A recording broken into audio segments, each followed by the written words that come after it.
Excuse me, किसने छेड़ा मेरी बहन को? क्या झंड लाइफ है यार, स्कूल के बच्चे बोलेंगे अब हमें। मैम, ये बच्चा क्लास इंटरप्ट कर रहा है, कुछ बोलो ना इसको। ओए मोगली, चल दफा हो जा तो। चल निकल।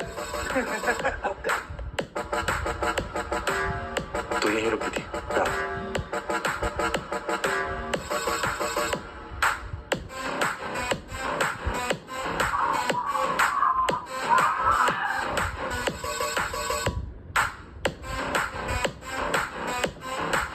सर मैं बताता हूँ, टोटल 4 लोग थे। लंच के बाद चले गए लोकेश, संजीव, करण, डिम्पी। सर कल आप प्लीज फिर आएंगे, वो लोग आपको यहीं मिलेंगे।